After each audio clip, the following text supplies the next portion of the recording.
That's what I've been waiting for. That's what it's all about. Woo!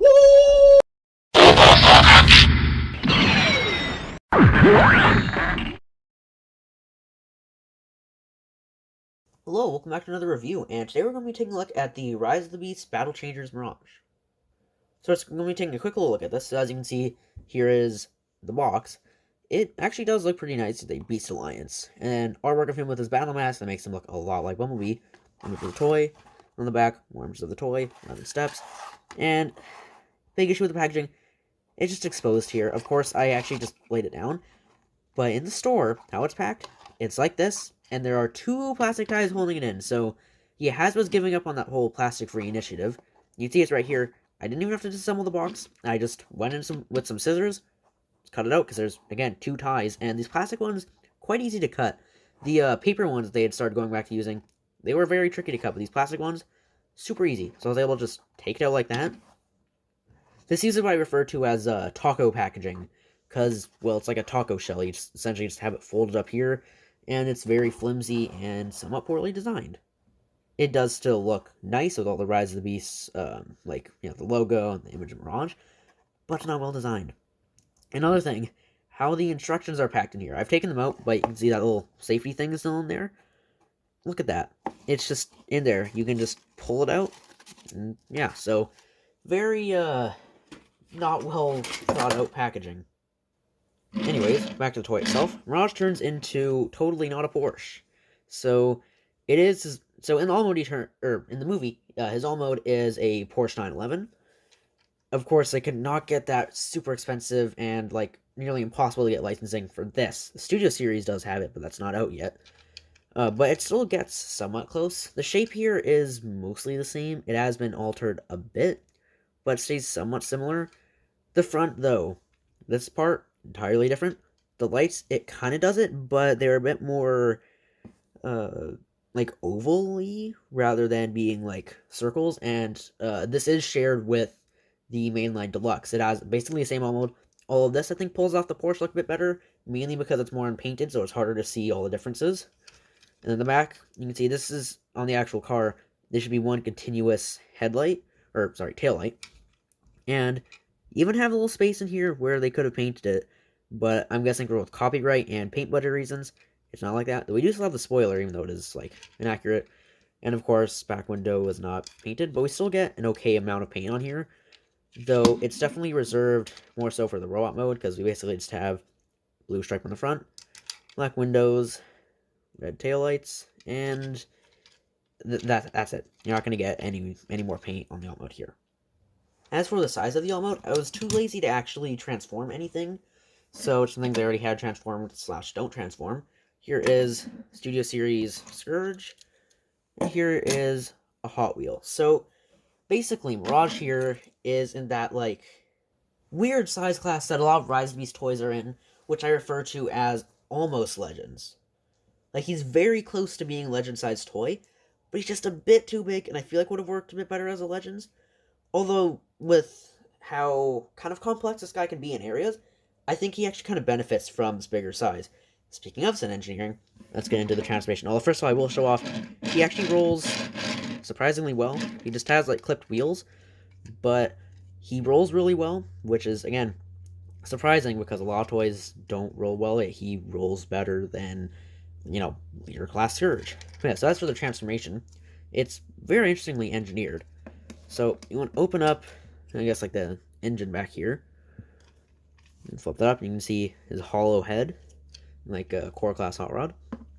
And then bring out these arms in a very Legends class car former way.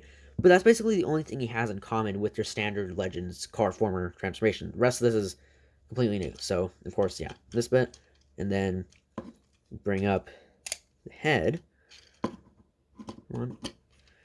And then that's how you get the front of the bot done. It's very interesting, and he actually uses all real parts for that, which is very unique. Of course, you can just straighten out the arms here. So already off to a great start with how he, like, you know, I mean, I don't hate fake parts, but it is interesting to see when they actually can use real parts on a gimmicky toy like this. So after that, there's one bit here. So this is my least favorite part of the transformation, but it's also kind of cool. So you disconnect this bit, right? so that's fine. But the part I don't like, this section right here, you have to rotate that around, which clearance issues can be really tricky like that. Don't like doing that, and if you don't have it positioned just right, it won't work well. You can see that stressing against the doors. What a tip I learned from someone on Dr. Lockdown server, don't remember the name, but I will put up a screenshot on screen right now, show me this tip. So basically, you fully extend out this back bit, you can then move this down, which will then give you the room, safely rotate that around, and then you can fold that back in, and you have that rotated. Now what you want to do is split the legs, and then fold out the knees. So yeah, he does actually have an even, which is cool. And it's also nice how the back of them actually forms part of the hood of the car, so they don't just fully hide away like they're actually used in the alt mode. And then you peg together these two halves. Come on. You have to get everything positioned like just right, or else it will not work. There we go. Just had to fold up head a bit more. Hang those two halves together. Get that folded down. And that's Mirage. So it's a somewhat simple transformation, yet also somewhat complex for the size class. I don't have any other figures from it yet. I'm probably going to get Rhinox soon. But just looking at images, they're all quite simple. But this guy is a bit more complex, and it's also some pretty cool engineering. There's also a lot of, like, flips, which you would not expect from a cheap little gimmicky toy like this. Although, not exactly cheap. At Toys R Us, this was 18 bucks. Yeah, so transformation, aside from rotating the waist, is really fun. Although, rotating the waist does give you access to more articulation, which we'll talk about in a bit. First of all, I just want to talk about the robot itself. They get the proportions down pretty decently. I feel he's a bit too chunky, which is like a feature that all the toys of him have had, except for the mainline deluxe. Because you look at the Studio Series, too chunky. This guy, a bit too chunky. But then mainline deluxe actually has perfect proportions. And again, I really like how car parts are used. You can see it's actually the front of the car. This is actually the back of the car. And I like seeing this where they use the back of the car as the front of the chest. We only really get this with stuff like Revenge of Fallen Sideswipe. It's cool to see it returning, and it is actually, the back of the car, because they're real parts. One part, or two things I actually really don't like. First of all, his head sculpt. It sucks. You can't see it that well on camera, but it is just, ugh. Like, I can excuse the inaccuracy, like this bit, not accurate at all. I'm fine with that, because, based on concept art and everything, so can't be completely accurate. And I wasn't the biggest fan of the kind of asymmetrical, almost hair he has. So, I'm fine with this. What I'm not fine with, the eyes. They aren't showing up too well on camera, and that's probably a good thing, because they're really close together. Like, really close together. He looks super goofy. There is some decent detail on show, but it's just, I don't know, it's just not the greatest head sculpt. And also looks a bit too small on his body, which is, understandable, given how it has to fold up. And the other part I don't really like, the arms. Look at these things, they're so skinny. Although, for a good reason, they have to transform. And this arm, which has slightly better proportions, does have a really cool gimmick. Flip out cannon. Love it when they do stuff like that. So I think that is kind of the gimmick for the size class, where they have those flip out weapons. I know Rhinox has his chain gun of doom that flips out. I don't know the other figures in this size class yet, but I know he does that. So that is actually pretty cool. So you have a little integrated weapon. He doesn't come with any other accessories, just little flip out cannon. And sadly, you do get the hollow part exposed when you do, flip that out. But, cheap gimmicky toy, so not much you can really do. I also really like how he does the Studio Series Hot Rod wings, with how they kind of just swish down like that. And then, of course, this little cable panel is kind of annoying, but I really am not too bothered by that, because, again, cheap gimmicky toy. This is part of the main line, so we can't really expect much. We do get a lot more paint on show here. We have some very nice gunmetal in the midsection, metallic blue here, and then the arms look super mismatched because one is actual gray plastic, and one is that gunmetal paint. And then, of course, on the head, we have more gunmetal, we have more metallic blue, and then a different kind of blue paint that is, of course, for the eyes, which, already gone over my issues with that. As far as articulation, we're going to start off not the greatest. My big issue with a lot of toys in this line, no head movement. One of the most crucial parts of articulation. Now, I only have one other Rise of the Beast mainline toy, which is this guy right here, Primal. Guess what? No head movement, but at least I can excuse him because his transformation physically does not allow for it. With how this has to like fold out and rotate, you can't do that with Primal. Just his design will not allow for it. But Mirage, yeah, they could have totally done it. Well, I mean, there is the budget, I guess, but I would have rather like, I don't know. What can we take? I guess the windows. I'd rather trade the window paint for some kind of head movement.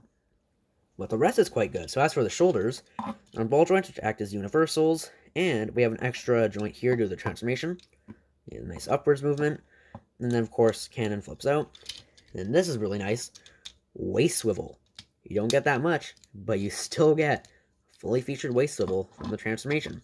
And, of course, the hips are on ball joints. That, again, act as universals. Give you a ton of movement. And then we get actual knee bends, again, courtesy of the transformation. And they go all the way. So that is pretty cool to get that level of articulation on, again, I keep saying this, but a little gimmicky toy. Finally, after some size comparisons, here is the Primal I showed off earlier. Studio Series Rise of the Beast Bumblebee. Studio Series Rise of the Beast RC. Legacy Velocitron Galaxy Shuttle. And here are just some random size comparisons with this guy and the Prime to really showcase my whole, like, almost Legends, opinion on this. Oh, and also here is the Small Deluxe, which is the Bumblebee.